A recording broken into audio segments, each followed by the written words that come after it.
Hello everyone, welcome in Kiran learners academy. इस video में cover करेंगे, ये है सेट नंबर 4 या कह सकते हैं मॉडल सेट नंबर 4 और इसका पार्ट नंबर है 3। इसमें कवर करेंगे दोस्तों मैथ। मैथ से जो क्वेश्चन बन सकते हैं on the basis of ADPT exam pattern के ऊपर बेस्ड, सारे क्वेश्चन मैथ्स के वो इस वीडियो में रहने वाले हैं सेट नंबर 4 में। जैसे कि आपको पता है फेस 13 का एग्जाम हुआ था, इसमें जो भी टाइप के क्वेश्चन पूछे थे उन्हीं टाइप के क्वेश्चन को रिसर्च करके हम मोस्टली वही क्वेश्चन आपको प्रैक्टिस करवा रहे हैं जो आपके एग्जाम में बन सकते हैं। जैसे कि इसमें कई टॉपिक ऐसे थे, सेट से क्वेश्चन पूछ लिए थे। अभी इसमें रहने वाला है बहुत सारे क्वेश्चन मिलेंगे आपको, कोऑर्डिनेट ज्योमेट्री के, प्रोबेबिलिटी के, इस टाइप के जो क्वेश्चन थे वो सारे आपके कवर हो जाएंगे।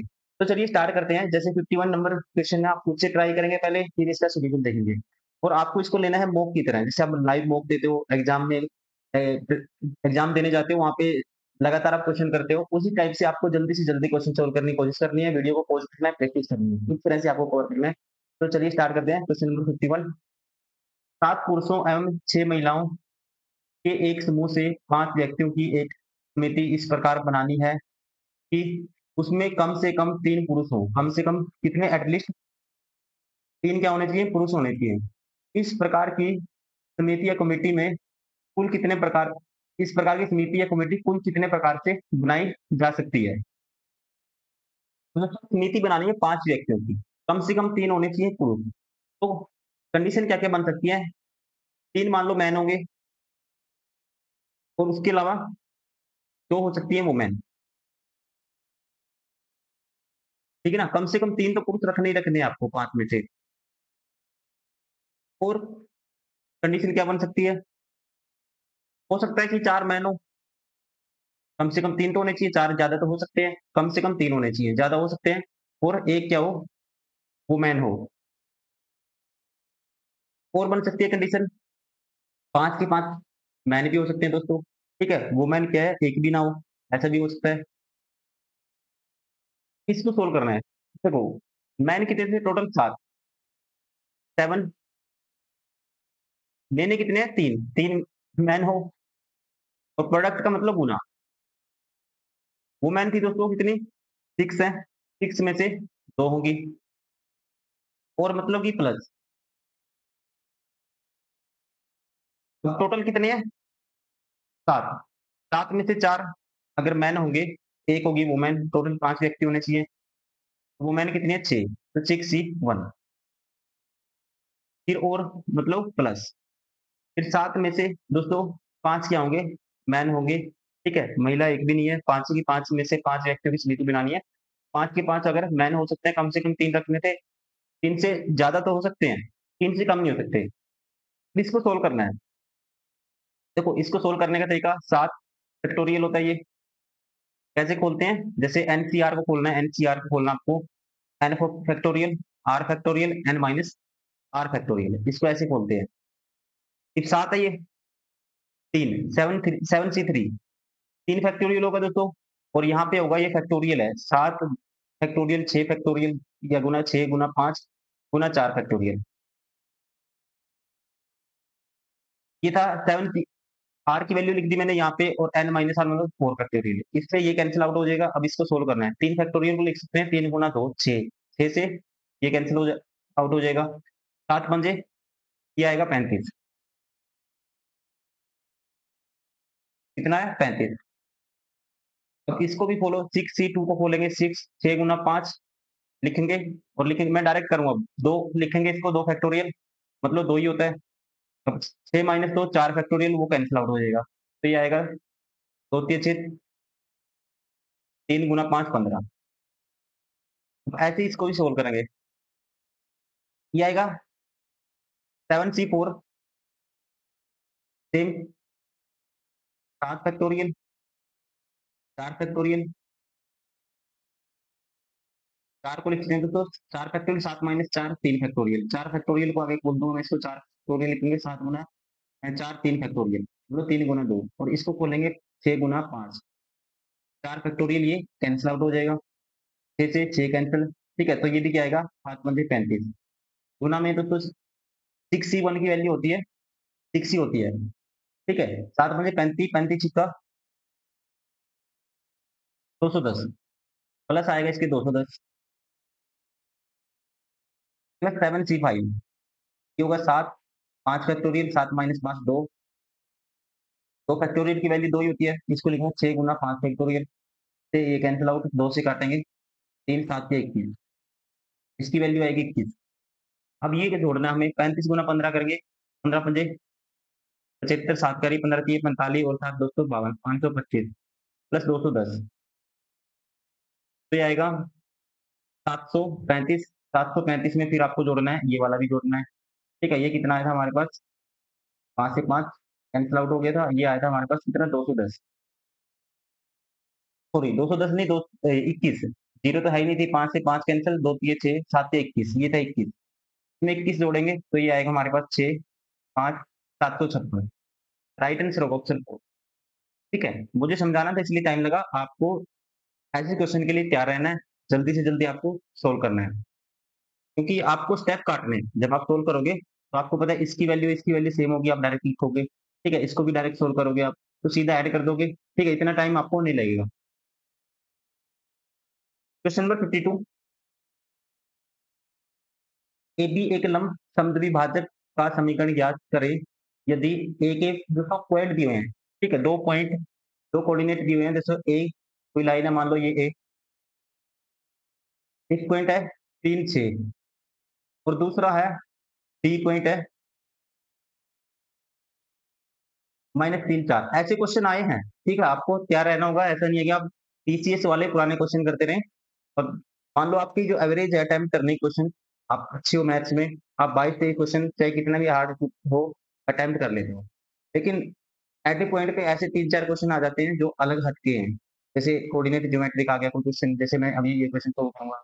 इससे पहले जो क्वेश्चन सोल्व किया था, 3-4 क्वेश्चन अगर दोस्तों गलत हो जाते हैं तो हम सिलेक्शन की रेंज से बाहर हो जाते हैं, कट ऑफ से। उस तरह से आपको तैयार रहना पड़ेगा। तो इधर-उधर के क्वेश्चन है वो भी आपको प्रैक्टिस करने पड़ेंगे। जो जो आता है वो तो आप कर ही लेते हो, ठीक है? आपको वो पैटर्न ज़रूर कवर करके जाना है एग्ज़ाम से पहले, जो थोड़ा-सा हट के हो सकता है आपके एग्ज़ाम में। ये क्वेश्चन आप सारे कर लेते हो, तो कॉन्फिडेंस ये आ जाएगा आपके अंदर कि क्वेश्चन कहीं से कुछ भी आ जाए, मैं सोल्व कर दूँगा। अब कहते हैं इसका AB एक लंब समद्विभाजक है। मान लेते हैं कोई भी लंब समद्विभाजक है, इसको 2 पार्ट में डिवाइड करेगा, इस लाइन को 2 पार्ट में डिवाइड करेगा। दोस्तों और इसके लाइन के परपेंडिकुलर होगा। मान लेता हूँ ये पॉइंट है कोई, ये पॉइंट कोई भी मान लेता हूँ, P है ये। अब ये मिड पॉइंट है, इसके कोऑर्डिनेट क्या आएँगे मिड पॉइंट के? इसके आएँगे, जैसे 2 लाइन है, इसके कोऑर्डिनेट निकालने हो x1, y1, x2, y2, इसके मिड पॉइंट निकालने हैं आपको। इसका फॉर्मूला होता है x1 plus x2 divide by 2, y1 plus y2 divide by 2। ये क्वेश्चन दोस्तों 1 मिनट से ज़्यादा का नहीं है, 40 सेकंड से ज़्यादा का नहीं है, मुझे समझाना है, ठीक है? आपको एक बारी माइंड स्ट्रॉन्ग करना है ऐसे क्वेश्चन में, फिर आपको स्टेप बचाने हैं, जल्दी से जल्दी सोल्व करना है।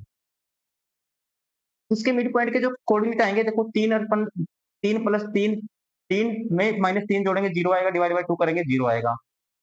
6 में 4 जोड़ेंगे दोस्तों 10 डिवाइड बाय 2 करेंगे 5 आएगा।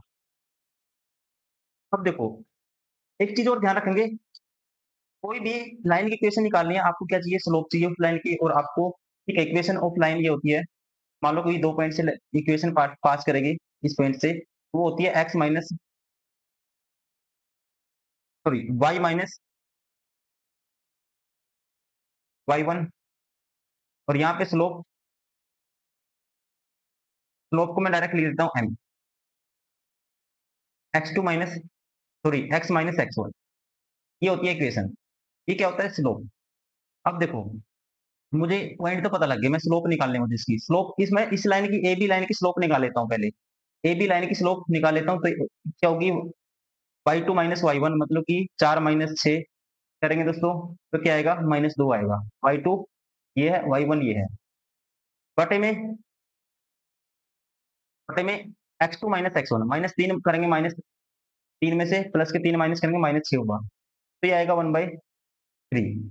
अब ये स्लोप आई है ना जो, ये स्लोप आई है किसकी? इस लाइन की, AB की। को निकालनी किसकी है? इस लाइन की। इसको मान लो ये P था, ये Q मान लेता हूँ। P, Q की आपको स्लोप निकालनी है।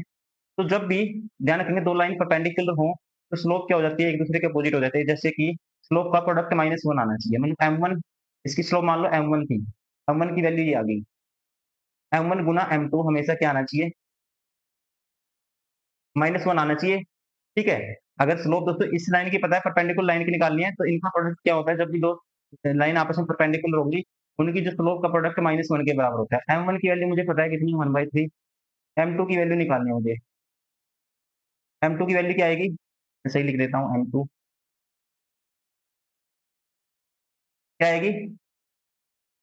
-1 के बराबर है, तो m2 की वैल्यू किसके बराबर आएगी? ये आएगी m2 की वैल्यू आएगी हमारे पास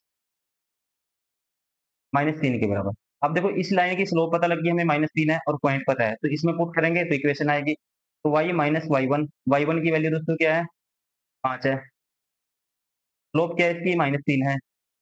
और x माइनस x1 की वैल्यू क्या है? 0 है।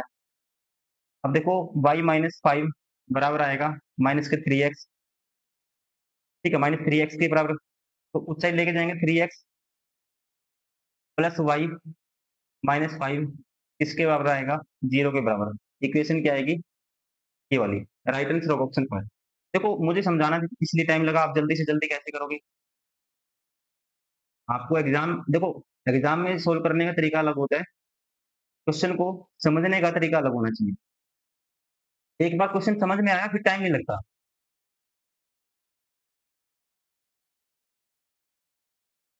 देखो मैं एग्जाम में इसको सोल्व करता, कैसे करता? जल्दी से जल्दी। मैं सबसे पहले देखता ये पॉइंट है, डायरेक्ट मिड पॉइंट निकालता मैं। -3 0 आया, 4 6 10/2 5 आया। इसकी स्लोप निकालता y2 -1 4 -6 2 -2 आया, -3 -6 आया। 1 पे 3 आई दोस्तों, तो मुझे पता है इसकी प्रोडक्ट -1 होगा, तो उसकी जो स्लोप आएगी, क्या आएगी? माइनस के साथ उल्टा हो जाएगी 3। तो सीधा आएगी, मैं इक्वेशन सीधी निकालता, y माइनस करता y1 5 m -3 आया, x माइनस x1 की वैल्यू 0 है, तो सीधा y -5 -3x। इक्वेशन क्या आएगी? 3x प्लस y -5 बराबर है 0। तो कितना टाइम लगा? आपको इतना टाइम लगेगा उसमें। अब डिपेंड करता है आपने प्रैक्टिस कितनी अच्छी तरह से की है, माइंड कितना स्ट्रॉन्ग है आपका क्वेश्चन के स्टेटमेंट के ऊपर है। देखते ही माइंड में आपके, कहते हैं ना, वो वीडियो वीडियो चलनी चाहिए। जैसे आप देखते हो ना, वीडियो देखते हो, कोई आपको याद हो जाता है पूरा कि इस मूवी में ऐसे हुआ था, ये पूरा सीन चलना चाहिए आपके माइंड में। उस तरह से आपको अपना माइंड स्ट्रॉन्ग करना है और क्वेश्चन जल्दी सॉल्व करना है। क्वेश्चन नंबर 53, 12 संख्याओं को आरोही क्रम में व्यवस्थित किया गया, यदि अंतिम 11 संख्याओं का माध्य 9 है। तो 12 संख्याओं को लिखा गया और अंतिम 11 का माध्य, लास्ट की 11 संख्याओं का माध्य 9 है। सभी 12 संख्याओं का माध्य, टोटल दोस्तों एक संख्या और बच गई, टोटल 12 का माध्य कितना है? ये है जी 12, संख्याओं का माध्य 11 है। तो दूसरी संख्या का मान ज्ञात कीजिए जो पहली संख्या से 66.3% अधिक है। सबसे पहले दोस्तों मैं पहली संख्या निकालूंगा, ठीक है? ये वाली पहली बच गई, ये निकालूंगा। ये देखो एवरेज से कितना कम लेके आया, एवरेज से -2 कम लेके आया। टोटल बंदे कितने, यहाँ पे संख्याएं कितनी है? 11 है। 11 से मल्टीप्लाई करो, ये ओवरऑल से कितना कम लेके आया, तो आप कहेंगे माइनस के 22 कम लेके आया। इसका मतलब न्यूट्रल कब हुआ होगा? 12-11 कब हुआ होगा? इसका मतलब इसको ज्यादा देना पड़ेगा, तभी तो मिला के दोनों का दोस्तों 11 आया है, ठीक है? यहाँ पे अगर कम लेके आए तो यहाँ पे 22 एक्स्ट्रा लाना पड़ेगा। प्रत्येक कितना मिलेगा? 1 से डिवाइड कर देंगे, कितना? 22 एक्स्ट्रा लाना पड़ेगा। मतलब एवरेज तो यहाँ लानी लानी पड़ेगी, जो क्या थी 11, 22 एक्स्ट्रा लाना पड़ेगा, तो कितना लाना पड़ेगा? 33। अब दूसरी संख्या का मान ज्ञात कीजिए जो इससे कितना है, इसकी फ्रैक्शन की वैल्यू होती है 66.3% की फ्रैक्शन की वैल्यू होती है 2/3। वो संख्या क्या है दोस्तों? इससे 2/3 एक्स्ट्रा है, मतलब कह सकते हैं अगर ये 3 यूनिट की वैल्यू है, वो आपको निकालने कितने की है? उससे 2/3 एक्स्ट्रा है। मान लो 3 यूनिट की, 3 से 2 एक्स्ट्रा है तो 4 है, 3 और 2 5 है वो संख्या। 3 यूनिट की वैल्यू 33 है, तो 1 यूनिट की वैल्यू 11 आएगी। 5 यूनिट की वैल्यू निकालनी है, गुना कर देंगे 11 से, तो दूसरी संख्या क्या आएगी? 55 आएगी। राइट आंसर होगा ऑप्शन थर्ड। क्वेश्चन नंबर 54, 54 में हमें बताना है एबी वृत्त का व्यास है बीओडी 15 डिग्री गिवन है, ये भी गिवन है, ठीक है? ये एंगल दोस्तों ईओए 85 डिग्री है। ई सी ए का मान हमें बताना है, ई सी ए, ई सी ए मतलब ये वाला एंगल हमें निकालना है। देखिए दोस्तों, अब कह सकते हैं ये 85 है, ये 15 डिग्री है। तो ये कितना बचेगा? 85 और 15 100 हो गया, तो ये बचेगा। स्ट्रेट लाइन में 180 होता है सम, तो ये बचेगा। ये दोनों को मिला के 100 हो गया, तो ये 80 होगा। अब sum of internal is equal to होता है एक्सटर्नल। दिस प्लस दिस दोस्तों, ये दोनों किसके बराबर होंगे? इसके बराबर होंगे। तो ये एंगल आएगा 8 और 5 13 130 डिग्री। अब ये 130 है, ये 15 है दोस्तों। 130 15 145 हो गया। तो ये कितना बचेगा? 145 टोटल 180 होता है। 180 में से 145 माइनस कर दोगे आप, तो ये बचेगा हमारे पास कितना? 5 तो ये हो गया, 30 हो 35 डिग्री। राइट आंसर होगा ऑप्शन सेकंड।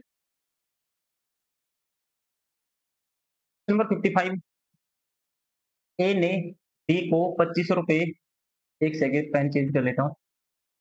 ए ने बी को 2500 रुपए तथा सी को कुछ राशि 7% वार्षिक साधारण ब्याज की दर से उधार दी। यदि 4 वर्ष के बाद ए को बी और सी से कुल मिलाकर 1120 रुपए ब्याज के रूप में प्राप्त हुए, सी को उधार दी गई राशि ज्ञात कीजिए। आपको सी को बताना है, ठीक है? सी को राशि कितनी दी आपको बताना है। तो रेट है 7%, 4 साल में टोटल रेट ऐसा ही तो सेम रहता है हर साल। टोटल ब्याज कितना हो जाएगा? 728% हो जाएगा बी का। तो इसका 28% निकालेंगे तो सीधा 25 गुना 28 कर दो। 25 गुना 28 आपको करना है। इसका 4 इसके साथ भेज दो, 100 बना देगा, बचेगा 7। 700 तो ब्याज कौन देगा? बी देगा। बचा कितना? 700 माइनस करेंगे इसमें से 420। 420 ब्याज किसने दिया होगा? तो सी ने दिया होगा। तो सी का प्रिंसिपल मान लो एक्स है। रेट है 7% 4 के साथ हिसाब से 4 साल के लिए 2.5%। तो इसका 2.5% मतलब 420 आना चाहिए। 2.5% मतलब 2.5/100। 14 दूनी 28, 14 तिये 42, 30 आया दोस्तों, ठीक है। 2 पे काटूंगा, क्या आया? 15 आया। 2 की मल्टीप्लाई कर दो क्रॉस, तो एक्स की वैल्यू क्या आएगी? 1500 आएगी। राइट आंसर होगा ऑप्शन 4। सी का प्रिंसिपल क्या होगा? 1500। क्वेश्चन नंबर 56, कोई धनराशि साधारण ब्याज की किसी दर से 1 से 4 वर्ष में सेवन का 41/40 हो जाती है। 41/40 हो जाती है, वार्षिक दर, वार्षिक ब्याज की दर क्या है? तो अपने आप का क्या हो जाती है राशि? 1 से 4 वर्ष में अपने आप का स्वयं का 41/40 हो जाती है। मतलब राशि अगर 40 है कह सकते हैं सीधी, तो 40 41/40 करेंगे, 41 हो जाती है। मतलब एक ब्याज मिलता है उससे, एक ब्याज मिलता है दोस्तों। ब्याज कितना मिला? 1 मिला। कितने टाइम में? 1 से 4 वर्ष में। आप कहेंगे 1 वर्ष में कितना ब्याज मिलेगा? तो उस मल्टीप्लाई कर देंगे, 4 यूनिट मिलेगा। वार्षिक दर बतानी है। 1 वर्ष का ब्याज दोस्तों प्रिंसिपल के ऊपर, यही तो रेट होता है, इंटू में 100 साथ में परसेंटेज। तो 4 पे काटेंगे 10, 10 से 1 0 पे आएगा, रेट आएगी 10%। राइट आंसर होगा ऑप्शन फर्स्ट। क्वेश्चन नंबर 57, ए ने एक वस्तु एक्स 8,000 रुपए में तथा दूसरी वाई 2,000 रुपए में खरीदी। उसने उन्हें बी को तथा बी ने सी को इस प्रकार बेचा कि प्रत्येक एक्स वस्तु पर 25% लाभ तथा प्रत्येक वाई वस्तु पर 10% की हानि हानि होती है। यदि ए ने उन वस्तुओं को सीधे सी को उसी मूल्य पर बेचा होता जिस पर बी ने सी को बेचा था, तो ए को लगभग कुल कितने प्रतिशत का लाभ होता? देखिए, ए ने 8,000 रुपए में दोस्तों और बी 2,000 रुपए में खरीद दिया। ए के लिए दोनों का सीपी तो 10,000 हो गया। अब बी को उसने बेच दिया, पहले 25% लाभ पे बेचेगा, तो मतलब कि यहाँ पे इसका 25% निकालेंगे 8,000 का, 1/4 2,000, तो 10,000 में। ये 10,000 में जाएगी। और बी दूसरी वस्तु हानि पे जाएगी। 10% हानि पे 10 की चीज 9 में जाएगी, मतलब 10 यूनिट की वैल्यू 2,000, 1 यूनिट की वैल्यू 200, 9 यूनिट की वैल्यू 1,800। ये उसने 1,800 में दे दी, ठीक है। ये किसने खरीद ली? बी में। ए के लिए सीपीए था और बी के लिए दोस्तों ये सीपी है। बी आगे इनको बेचता है, बी कमाता है 10%, एक पे 25% लाभ कमाएगा। इसका 25% हम लोग 1/4 निकालेंगे, 10,000 का 1/4 दोस्तों होगा 2,500। 2,500 जोड़ेंगे तो ये होगा 12,500। तो यहाँ पे कमाएगा 10% लॉस। 10 की चीज किसी में बेचेगा? 9 में। उनका 10 यूनिट की वैल्यू है 180, 9 यूनिट की वैल्यू दोस्तों निकाल लीजिए। यूनिट की वैल्यू 180 आएगी, 9 यूनिट की वैल्यू 180 से गुना कर दो। 18 नीमा 144 होता है, सॉरी 18 नीमा 162 होता है, एक जीरो है 1620। तो यहाँ पे 0 2 5 अच्छे 11, एक कैरी 14 1120 क्या हो गया? वो सेलिंग प्राइस हो गया बी के लिए, बी ने बेच दिया इतने में। इतने में कितने किसने खरीदा? सी ने।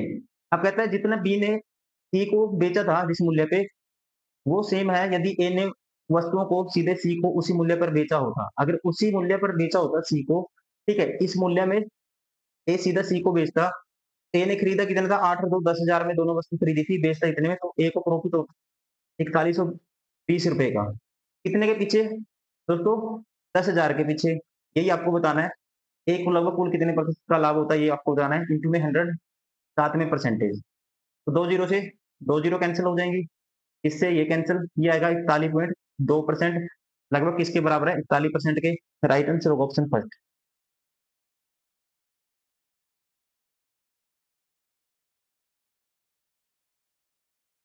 क्वेश्चन नंबर 58, निम्न ग्राफ में बंद गोभी की 12 महीनों के मूल्य दर्शाए गए हैं, इनके मूल्यों की माध्यिका क्या है? मीडियन निकालने के लिए दोस्तों सबसे पहले आपको काउंट करनी है number of term. Number of term कितनी है? देखो 1 2 3 4 5 6 7 8 9 10 11 12। नंबर ऑफ टर्म क्या है? इवन है, इवन है। फिर आप क्या करोगे? इवन में n term n plus one divide by two, वो वाली टर्म उनको जोड़ोगे, ठीक है, उनका निकालोगे माध्य, तो आएगी हमारी मीडियन। कब? जब उनको आप इंक्रीजिंग ऑर्डर में लिख दोगे सभी टर्म को। देखो अब छठी टर्म 12 दशम छठी, और n plus one divide by two term, और एक सातवीं टर्म देनी है आपको। इन दोनों का क्या निकालना है? एवरेज निकालना है। तो छठी टर्म देखो, एक दो, इंक्रीजिंग ऑर्डर में लिखने के बाद, और ये क्या है? 30 है, तीन। चौथी होगी दोस्तों, पांचवी होगी, छठी होगी, सातवीं होगी। छठी सातवीं 50 प्लस 50 100 करोगे, डिवाइड बाय टू करोगे, मीडियन क्या आएगी? 50 आएगी। Right answer of option first. Number 59, किसी कार्य को ए उतने ही समय में कर सकता है जितना बी और सी मिलकर उस कार्य को कर सकते हैं। ए और बी उस कार्य को 10 दिन में कर सकते हैं। ए और बी कर सकते हैं जी 10 दिन में, और सी कहता है अकेला कर सकता है 50 दिन में।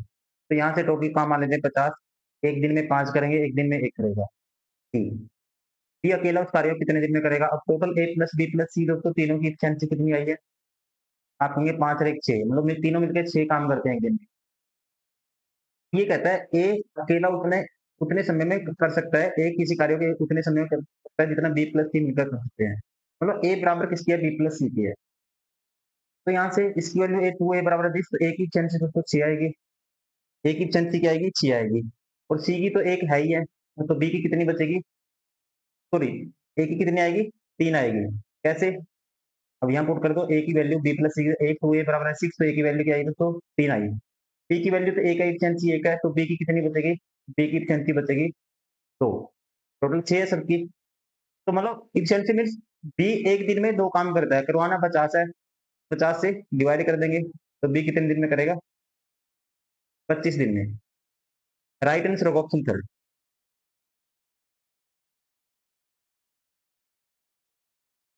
नंबर 60, एक समीपित मीनार के शीर्ष और मध्य बिंदु से पहाड़ी के शिखर के उन्नयन कोण 30 डिग्री और 60 डिग्री है। तो ये कहता है, मान लेते हैं ये दोस्तों मीनार है, तो ठीक है, ये क्या है? मीनार। ये है पहाड़ी।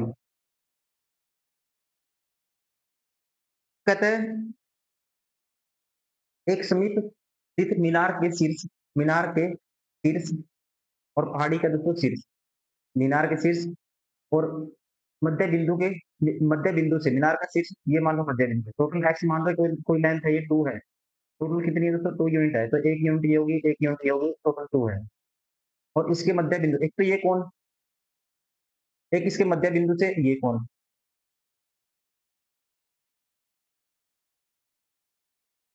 ये क्या है? पहाड़ी के शिखर के उन्नयन कोण है 30 डिग्री और 60 डिग्री है। एक 30 डिग्री है और एक कितना है?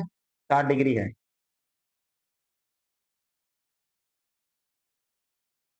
यदि मीनार की ऊंचाई 100 मीटर है, ये टोटल दोस्तों कितनी है? मीनार की ऊंचाई है 100 मीटर, तो पहाड़ी की ऊंचाई क्या थी? मीनार की ऊंचाई है 100 मीटर, मतलब 2 यूनिट की वैल्यू क्या है? 100 है। अब आपको बताना है पहाड़ी की ऊंचाई ज्ञात कीजिए, मतलब ये टोटल लेंथ आपको बतानी है। भैया बेस दोनों का सेम है, ठीक है। देखो टेंजेंट 30 1/√3 होता है, ये होगी 1, ये 1/2, ये होगी √3।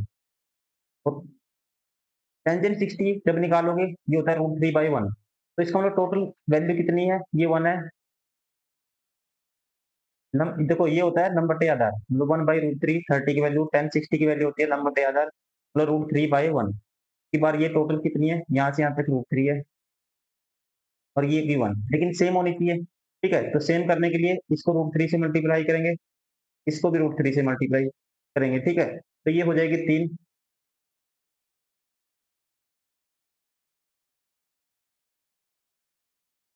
ये होगी 3, ये टोटल 3, ये 1, तो ये कितनी बचेगी, तो मैं करके दिखा देता हूँ आपको। 1030 की वैल्यू 1/√3, 1060 की वैल्यू √3/1, बेस सेम होना चाहिए दोनों का। तो बेस सेम के लिए इसको √3 से मल्टीप्लाई किया, इसको भी √3 से, तो ये 3/√3 होगी। अब √3 सेम हो गया, मतलब इसके लिए ये टोटल वैल्यू कितनी होगी, ये टोटल लेंथ 3 थी, ये 1 होगी, ये 2 होगी, और ये इतनी सी लेंथ दोस्तों ये √3 है। अब देखो यहाँ पे आपको निकालनी है ये टोटल लेंथ है।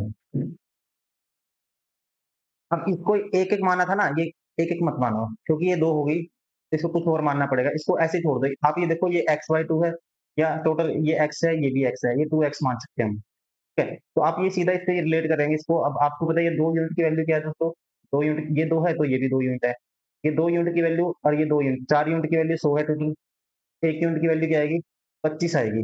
निकालनी कितने यूनिट की आपको टोटल, 1 2 और 2 4, 1 5 यूनिट की, 5 यूनिट की वैल्यू क्या आएगी, 125 मीटर आएगी।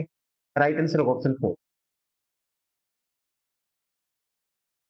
क्वेश्चन नंबर 61,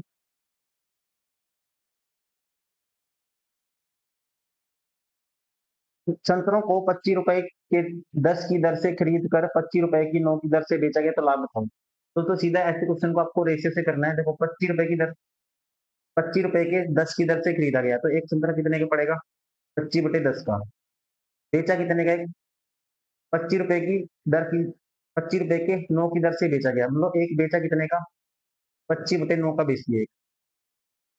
अब 25 से 25 कैंसिल, आप सीधा कहेंगे 9 की चीज क्रॉस मल्टीप्लाई कर देंगे, 10 में भेज दिए, तो 100 9 के पीछे 1/9 परसेंटेज में क्या होता है, 11 से 1 के 9%।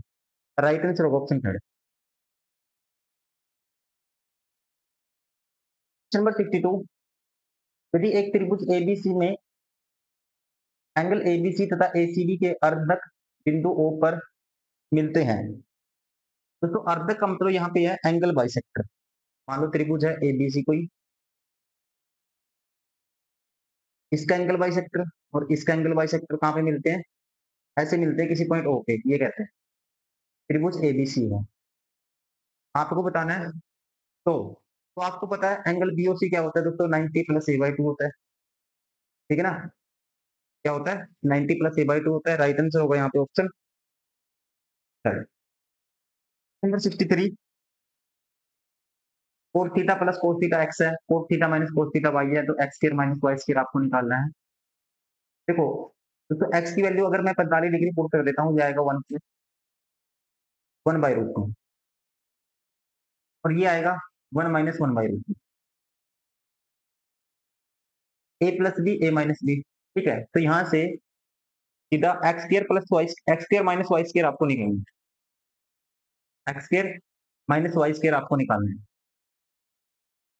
ए प्लस बी का होल स्क्वायर एक्स की वैल्यू है, और माइनस करना है ए माइनस बी का होल स्क्वायर, से आएगा 4ab के बराबर होता है, ठीक है 4ab। या आप ऐसा करो, एक्स की वैल्यू तो ये आ गई हमारे पास, वाई की वैल्यू ये आ गई, ठीक है। एक्स की वैल्यू ये है, वाई की वैल्यू ये है, तो आप निकाल दो x square minus y square, x square minus y square, इसका होल स्क्वायर में से इसका होल स्क्वायर माइनस कर दो, ए प्लस बी का होल स्क्वायर माइनस करेंगे ए माइनस बी का होल स्क्वायर, तो 4ab के बराबर आएगा, 1 गुना में 1/√2, मतलब 4/√2 आना चाहिए हमारा आंसर, ठीक है। अब पहला ऑप्शन उठाते हैं, 4 रूट में एक्स की वैल्यू क्या है, एक्स की वैल्यू 1 + √2, और दोस्तों इसकी वैल्यू है 1 - √2, तो ए plus b a minus b a square minus क्या आएगा टी स्क्वायर मतलब 1/√2 प्लस 1/2, तो ये आएगा हमारा सारा, रूट में सारी वैल्यू क्या आएगी 1/2 और उसका रूट है, तो ये क्या आता है 4/√2 ही आता है, ठीक है। सेटिस्फाई सेटिस्फाई हो गया, राइट आंसर होगा ऑप्शन फर्स्ट। अब यहाँ पुट करोगे, नहीं बनेगा, यहाँ पुट करोगे, यहाँ भी नहीं बनेगा, ये 2/√2 बनेगा, ठीक है। ये 4 क्या बनेगा, ये 2 बन जाएगा, ये भी नहीं होगा, राइट आंसर होगा option first. Question number 64, A B व्यास के वृत्त का केंद्र ओ है, कोई वृत्त है ए बी, व्यास क्या है इसका ए बी, सॉरी, कोई वृत्त है और व्यास है दोस्तों इसका ए बी, केंद्र है ओ इसका, बिंदु पी पर एक स्पर्श रेखा बढ़ी हुई है, रेखा ए बी से टी पर मिलती है, तो रेखा ए बी को बढ़ाएंगे, ये मान लो टी, कोई स्पर्श रेखा है ऐसे, ये मान लो स्पर्श रेखा टी पर, ये पॉइंट है पी,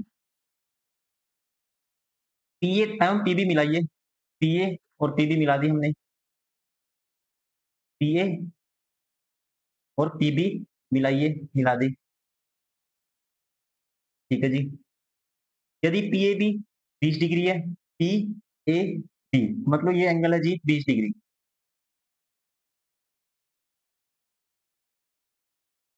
ठीक है।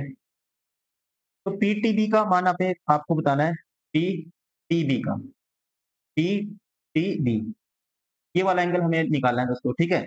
अब देखो, आपको पता है टेंजेंट कितने का एंगल बनाएगी, सेंटर पे 90 डिग्री का बनाएगी, ये एंगल होगा 90 डिग्री का।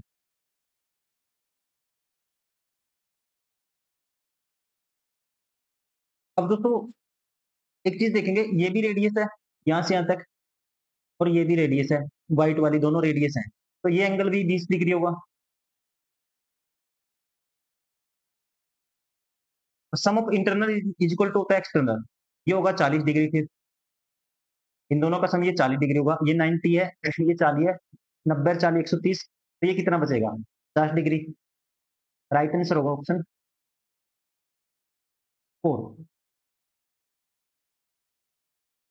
क्वेश्चन नंबर 65, यदि रहीम कर्मिक 3 वर्षों के आरंभ में मान x रुपए एक बैंक में जमा करता है और बैंक उसे 5% प्रति वर्ष का साधारण ब्याज देता है, तो तीसरे वर्ष के अंत में उसे खाते में कितनी राशि होगी।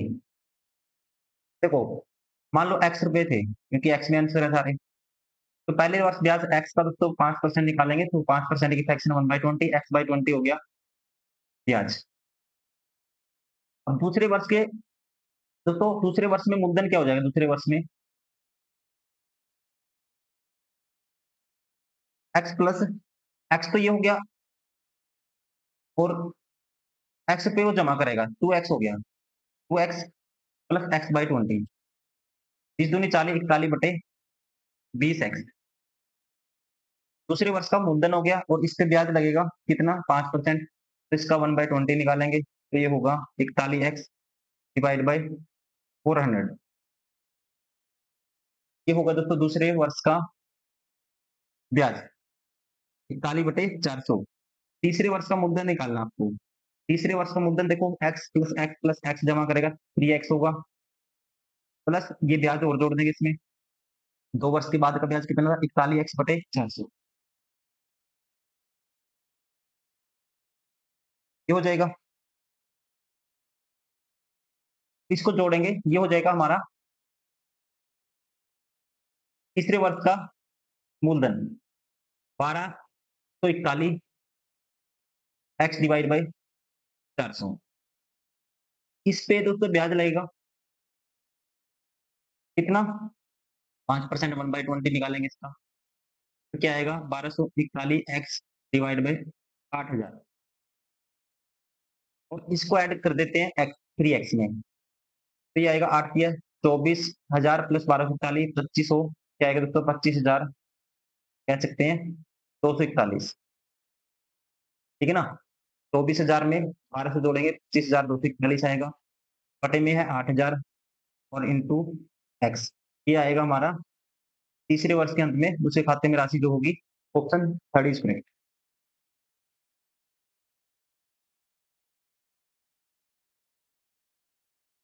नंबर 66 x की वैल्यू √3/2, तो आपको इसका मान निकालना है। तो मैं इसको क्या करता हूँ, सोल्व कर देता हूँ यहीं पे। रैशनलाइजेशन करेंगे तो ये हो जाएगा हमारे पास 1 plus x plus 1 minus x. Rationalization दोस्तों इसके अपोजिट साइन से करेंगे तो इसका होल स्क्वायर हो जाएगा, और नीचे a plus b a minus b a square मतलब 1 plus x minus 1 minus x. तो -1 होगा और ये +1 हो जाएगा। 1 plus x minus 1 plus x. इससे ये सॉरी इससे ये कैंसिल, नीचे आएगा 2x। अब ऊपर वाला खोलेंगे तो ये आएगा 1 प्लस एक्स, इसका होल स्क्वायर प्लस इसका होल स्क्वायर। ठीक है? दोस्तों इसका होल स्क्वायर प्लस इसका होल स्क्वायर मतलब a स्क्वायर। कह सकते हैं इसका होल स्क्वायर 1 प्लस एक्स, इसका whole square 1 minus x plus 2ab plus 2ab। तो ये हो जाएगा 2ab 1 माइनस एक्स स्क्वायर, बचे में बटे में 2x था। देखो इससे ये कैंसिल, ठीक है? 2 प्लस 2 कॉमन लूँगा मैं, 2 प्लस 2 ये है 1 माइनस एक्स स्क्वायर, और बटे में दोस्तों 2x था। इससे 2 कॉमन लेंगे तो ये आएगा, 2 कॉमन ले लेंगे तो ये आएगा 1 प्लस दिस। ठीक है? तो 2 से 2 कैंसिल, तो हमें सोल्व करना है बटे में x, और ये है 1 प्लस 1 माइनस एक्स स्क्वायर। इसको सोल्व करना है, तो इसमें देखो 1 माइनस एक्स स्क्वायर निकालेंगे, एक्स स्क्वायर मतलब 3 बटे 4 आएगा, 4 माइनस 3 1 पे 4 आएगा ये। 1 पे 4 का रूट करेंगे दोस्तों 1 पे 2 आएगा। 1 पे 2 इसमें जोड़ेंगे, 1 में जोड़ेंगे 1 पे 2 तो 3 बटे 2 हो जाएगा, और नीचे x की वैल्यू √3/2 है। 3 बटे 2 था, नीचे x की वैल्यू √3/2 है, 2 ऊपर चला जाएगा, इससे ये कैंसिल, इससे काटेंगे √3। राइट आंसर होगा हमारा ऑप्शन 4 √3।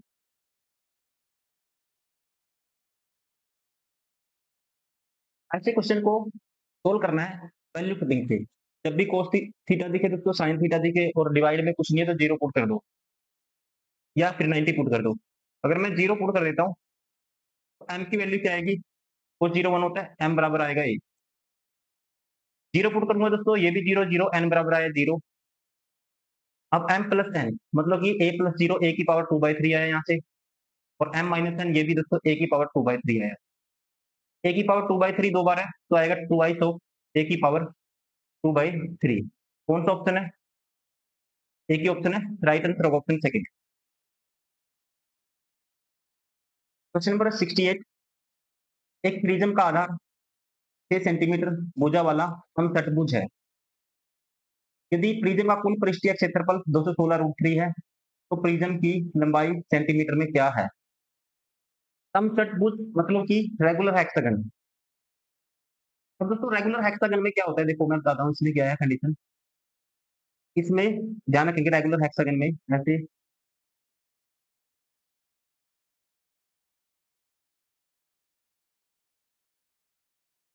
कितनी त्रिभुज बनती है, ध्यान रखेंगे 6 त्रिभुज बनती है। जैसे कि एक तो ये होगी, एक ये होगी, एक ये होगी, कोने से मिला दूं कितनी होगी, देखो 1 2 3 4 5 6 त्रिभुज बनेगी। रेगुलर हेक्सागन दोस्तों बनती है जो 6 इक्विलेटरल ट्रायंगल से बनती है।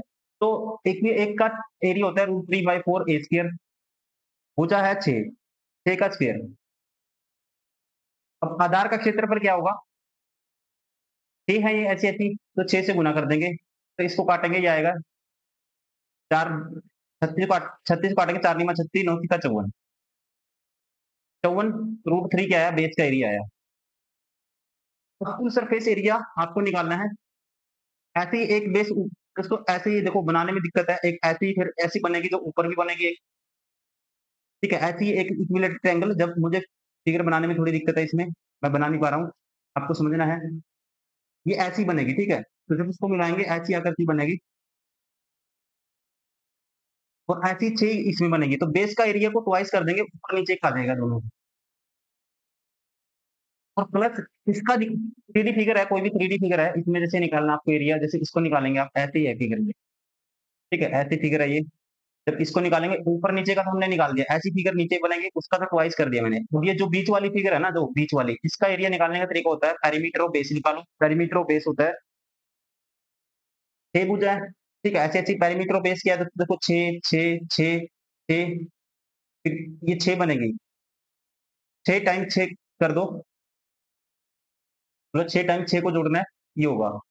हाइट से अगर मल्टीप्लाई कर देते हैं 3D फिगर में, तो हमारे पास क्या हो ये कवर्ड सरफेस एरिया आ जाएगा। और ये टोटल किसके बराबर है? ये बराबर है 216√3 के बराबर। अब ये चौगुन दूनी 108√3 माइनस करेंगे तो बचेगा हमारे पास 108√3। इसमें से ये माइनस कर दिया 216 में से। और ये किसके बराबर है? 36 एच के बराबर है। एच हाइट लगा लो या लंबाई लगा लो इसकी। ठीक है? तो एच की वैल्यू आपको बतानी है 36 या 108, तो एच आएगा 3√3। Right answer of option first.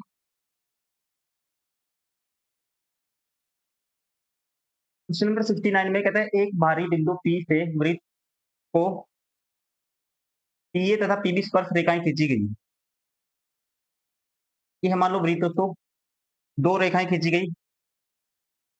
ये कोई पॉइंट P है,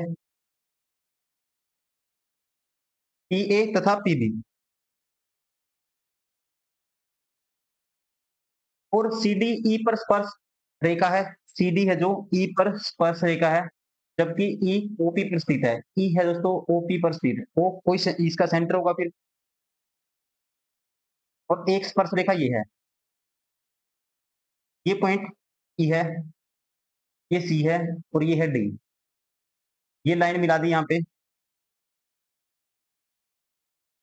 ठीक है? ये किस पे किस E क्या है? OP पे है, ये O है। AP 16 है। त्रिभुज PCD का परिमाप क्या होगा? त्रिभुज PCD, इसका परिमाप आपको बताना है। ये AC प्लस CP, AP की वैल्यू टोटल 16 है। AC प्लस CP क्या है? AC प्लस CP ये है 16। AC को लिखा जा सकता है दोस्तों किसी भी बार वाले पॉइंट से, जैसे C से 16 AC की होगी, वो किसकी बराबर होगी? वो CE के बराबर होगी। ठीक है? AC किसके बराबर होगा? C के। तो यहाँ पे इसको लिख सकते हैं C। कह सकते हैं C प्लस CP किसके बराबर होगा? 16 के बराबर होगा। बराबर होगा। वैसे ही ठीक है, ये लाइन बीचों बीच है और ये सेंटर से पास होती लाइन है, तो इसको लिखा जा सकता है PD प्लस D। ये भी 16 के बराबर है, कह सकते हैं। आप क्या हो गया दोस्तों, देखो ये वाली लेंथ इन दोनों का जोड़ 16 था, और इन दोनों का जोड़ ये वाला ट्रायंगल, ठीक है? ये मतलब कि DP plus DE, DE plus CP, इन दोनों को जोड़ देते हैं। 16 प्लस 16 तो परिमाप आएगा 32। राइट आंसर होगा ऑप्शन सेकंड। ठीक, मुझे समझाना था इसलिए टाइम लगा, आपको डायरेक्टली करना है इस क्वेश्चन को। कैसे? ये लेंथ आपको पता है 16 थी, इसको छोड़ो। ये लेंथ 16 थी total.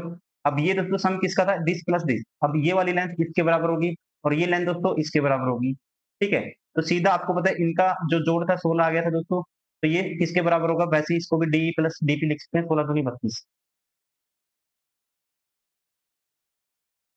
Question number 70,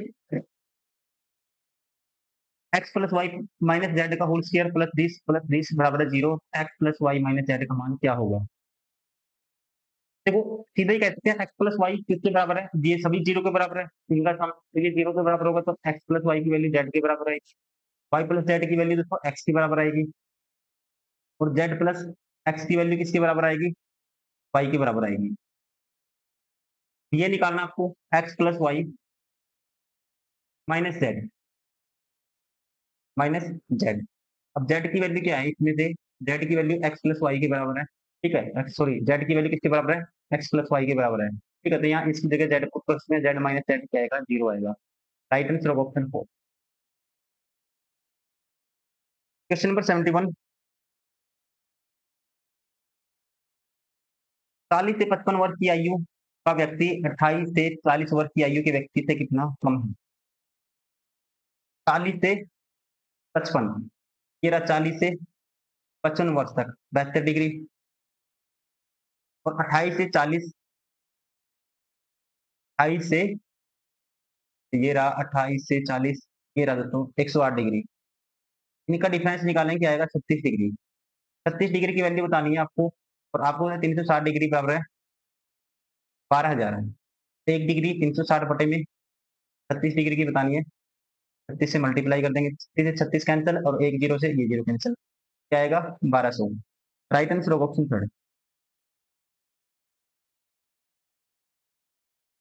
question number 72, 15 वर्ष से कम आयु वाले व्यक्ति 22 से 28 वर्ष की व्यक्तियों से कितना प्रतिशत कम है? 15 से कम 30 डिग्री है, 22 से 28 96 डिग्री है। तो काटते हैं इसको, 12 3 36, 12 8 96। तो ये दोस्तों इससे कितना कम है? 5 कम है, बटे में 8।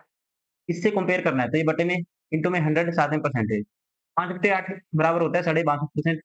Right answer of option. Question number 73, किसी रेल दुर्घटना के कारण हुई प्रत्येक मौत के लिए औसतन 5 लाख रुपए बीमा दिया जाता था। तो वर्ष 2014 में कितना बीमा करोड़ रुपए में दिया गया? 2014 में दोस्तों वैल्यू कितनी है? 3500। 3500 की गुना कर दो सीधा 5 से, 35 पंजा 175 होता है, तो आएगा 175 करोड़। राइट आंसर होगा ऑप्शन 4। क्वेश्चन नंबर 74, एक स्कूल के 450 विद्यार्थियों में से 325 फुटबॉल खेलते हैं, 173 क्रिकेट खेलते हैं तथा 50 ऐसे हैं जो न तो फुटबॉल खेलते हैं दोस्तों, न ही क्रिकेट खेलते हैं। देखो ना 50 ऐसे हैं तो 50 माइनस कर दूंगा, तो 400 क्या आएगा? टोटल स्टूडेंट आ जाएंगे। ठीक है, ए यूनियन बी क्या आया? यूनियन मतलब टोटल। 50 माइनस कोई भी नहीं खेलते दोस्तों, वो माइनस कर दिए तो वो स्टूडेंट आ गए जो कह सकते हैं क्रिकेट खेलते हैं और दोनों मिला के और फुटबॉल खेलते हैं। अब 325 फुटबॉल खेलते हैं, 175 क्रिकेट खेलते हैं, इनमें इंक्लूड है वो भी जो दोनों खेलते हैं। और ध्यान रखेंगे ए यूनियन बी बराबर होता है ए plus B minus A intersection B. एक तो वेन डायग्राम से करो आप या ऐसे भी कर सकते हो, ठीक है। A union b this is equal to this, और इसकी वैल्यू कह सकते हैं ए प्लस बी, इनकी वैल्यू क्या आएगी? ये 325 है और ये कितना है? एक 175 है, माइनस ए इंटरसेक्शन बी बराबर है 400। ये फेज 13 में पूछा गया था क्वेश्चन, ठीक है, ध्यान रखेंगे। ए इंटरसेक्शन बी क्या आएगा आपको बताना है, जो दोनों खेल खेलते हैं, मतलब इंटरसेक्शन। ए खेल भी खेलता है, बी भी खेलता है, मतलब क्रिकेट भी खेलते हो, जो फुटबॉल भी खेलते हो। ये प्लस हो जाएगा उस साइड जाके और ये माइनस हो जाएगा, तो ये आएगा ए इंटरसेक्शन बी, मतलब दोनों में कॉमन क्या आएगा? जो दोनों खेलते हैं। तो 400 माइनस करेंगे, 325 और 173, ये आएगा हमारे पास 25 जोड़ दो 200, 500, 500 माइनस हो जाएगा 400, तो ये आएगा 100। Right answer option second. Question number 75, इसमें दिया निम्न बार का अध्ययन कीजिए और उसके आधार पर प्रश्न को उत्तर दीजिए। एक पब्लिशिंग कंपनी की 5 शाखाएं 20 हैं। 2 क्रमागत वर्षों 2010 और 11 में हुई पुस्तकों की बिक्री 1000 रुपए में दी गई है। 2010 में सभी कंपनियों की बिक्री औसत 1000 में ज्ञात कीजिए। 2010 में दोस्तों बिक्री औसत 10 वाली वैल्यू क्या है? जो लाइट है, ठीक है, ब्लैक वाला 11, लाइट वाली वैल्यू कितने की है? 2010 वाली ये थी। 61, इनका एवरेज निकालना है। 61, यहाँ पे 85 है, फिर 71 है, फिर 53 है और फिर है 47। जोड़ेंगे इन दोनों से 100 आया। अब इनको जोड़ो, 6 और 8 14, 14 और 7 21, 210, 1 और 8 9, सॉरी 1 और 5 6 और 1 7, 210 और 7 217। तो ये 100 और जोड़ देंगे तो टोटल हो गया 317। टोटल कितना होगा? दोबारा से जोड़ देता हूँ। देखो 61 था, फिर 85 है, फिर 71 है, फिर 53 है, फिर 75। ये 275 था, ठीक है, गलत कर दिया हमने, ये था 75। अब देखो डायरेक्ट जोड़ने का एक ही लाइन में कैसे तरीका होता है? पहले पहला डिजिट जोड़ो, 6 और 8 14, 14 और 7 21 और 5 26 और 7 33, मतलब 330। एक डिजिट छोड़ दिया इसका मतलब जीरो आएगी इसकी जगह। अब ये जोड़ो, 1 और 5 6 और 7, 7 और 3 10 और 5 15, 15 ऐड करेंगे, ये आएगा 345। डिवाइड कर देंगे इससे, 1 2 3 4 5 है, नंबर ऑफ ऑब्जर्वेशन 5 है, तो 5 से डिवाइड करेंगे, 5 6 30 और 5 9 45, क्या आएगा 69। Right answer of option third.